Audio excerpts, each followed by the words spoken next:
Imagine you're trying to solve a mystery. The clues? Disorganized facts scattered everywhere. How do you piece them together? That's where historical skills come in. History is not just a collection of names and dates. It's a critical discipline. To navigate the past, we need specific skills. 3 core historical skills can help us understand and connect events better. Let's explore these skills step by step. First, we start with chronology. Chronology means arranging events in the order they occurred.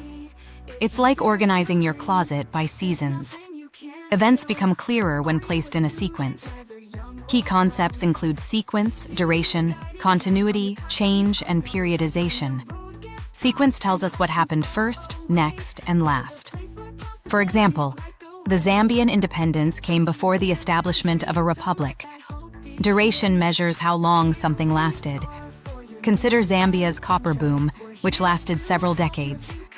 Continuity involves aspects that remain constant over time, like traditional ceremonies.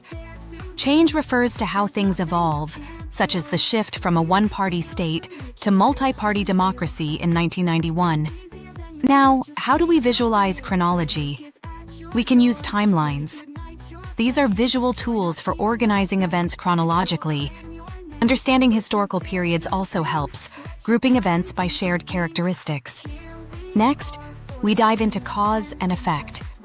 No event exists in a vacuum. Every action has a reason and a consequence.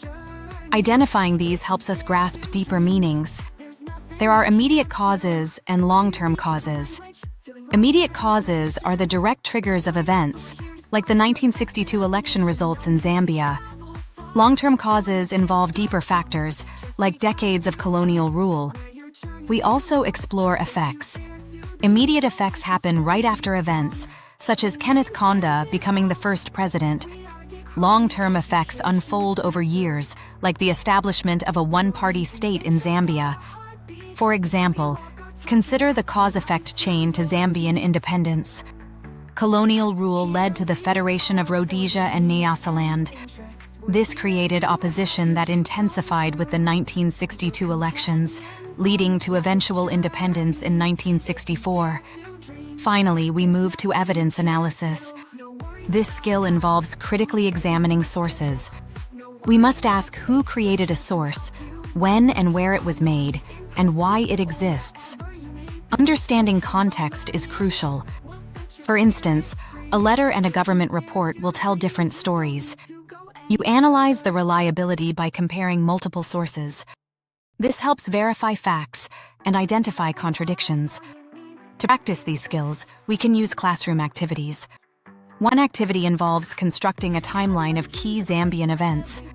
Students can learn to see historical connections while enjoying the process. Another engaging activity explores cause and effect chains. Students brainstorm events and connect causes and effects visually, reinforcing their understanding. Lastly, an evidence analysis workshop allows students to evaluate different sources related to an event, like Zambian independence. They analyze and compare findings in groups, deepening their learning. To summarize, historical skills help us understand the past.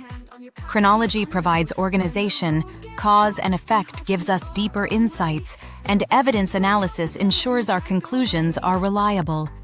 Ready to dive into history? Start practicing these skills today. Connect events, analyze sources, and unravel the mysteries of the past. Let's explore history together.